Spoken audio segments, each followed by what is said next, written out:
PV，因为真的太多人在学飘眉。同学来上完飘眉课之后，最常问的问题有哪些？老师，我手工飘眉的作品后期线条晕开了，为什么？为什么？基本上你只要做完回去1到2个月，你的线条变超大条。哎，我们以前有讲过，我们这个刀片划过去是细腻的线条，但是你1、2个月之后，它就变得超大的，就是比较宽一点点的线条，那就是你晕开了。那这个最大的原因呢，一定是你在下刀的时候太用力了，过深啊。这一点呢是非常多同学在操作真人的时候比较容易有的问题。除了下刀太深以外，还有另外一个重点，有可能是皮肤没有绷紧，所以下刀太深。再来呢，就是有同学会问说，做手工飘眉的时候，客人会流很多血，到底是为什么？好的，做手工飘眉确实有可能会有流血的现象。那取决在，如果假设是我做的话啦，像是干性皮肤或者是中性皮肤呢，基本上我这个入刀的这个稳定度已经是有的了。那做这2款皮肤呢，我基本上是不太会出血的。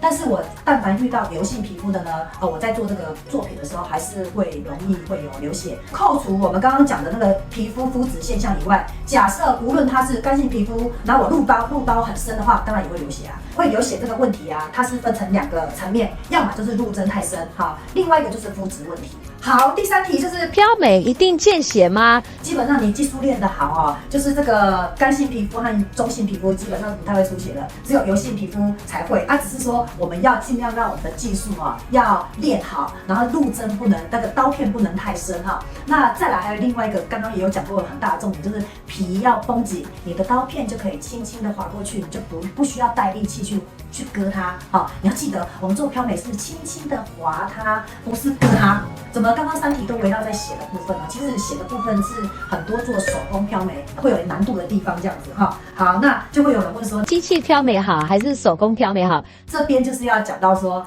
因为有非常多同学会觉得手工飘眉它会有一点流血的问题，那流血又会影响后期留色不太好的问题，所以呢，纷纷有非常多人现在就会想要学机器的飘眉，这样好。那机器飘眉是可以很确定它真的皮肤比较不会流血，因为它们2个下的层有一点点不一样哈，一个是在浅层刀片是在浅层，然后不小心会有时候过头一点点，那机器就是在浅层的浅层的浅层。我到底在讲什么？好，就先这样哈，反正你懂的啦哈。为何飘眉比雾眉难这么多？为什么会这么的困难呢？我想一下应该要怎么回答呢？就是基本上呢，我们无论是学雾眉或是飘眉，第一件事情就是我们先要把眉形给画出来。眉形画出来对称之后，当然这件事情是一个非常困难的事情，所以很多雾眉在画眉形的时候就已经会觉得有点难。好，那这个形状出来之后，雾眉其实只需要把这一片给填满，但是飘眉是需要这一片眉毛里面再设计线条进去。这边有一个重点，这边只是填满是很简单的事情，填满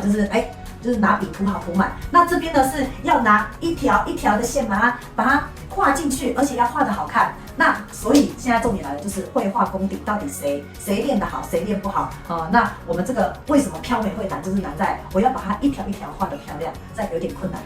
那这个呢，就是变成说，需要有点绘画天分，或者是就算没有绘画天分，就需要大量的练习你才会把那一条一条的线条画好。那我不管是学手工还是学机器我需要买非常多的色料吗？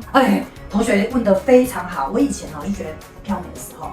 我老师就叫我一次买了这个20个颜色，回去之后我根本不知道要怎么用我跟你讲，现在不需要这样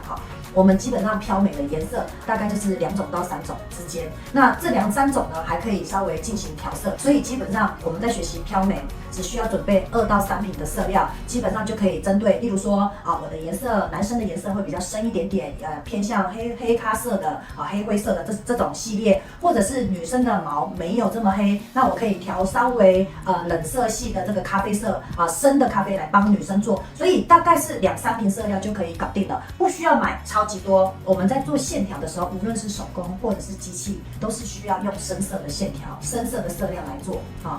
不然它会做起来就会看不清楚。但是如果像是雾眉的话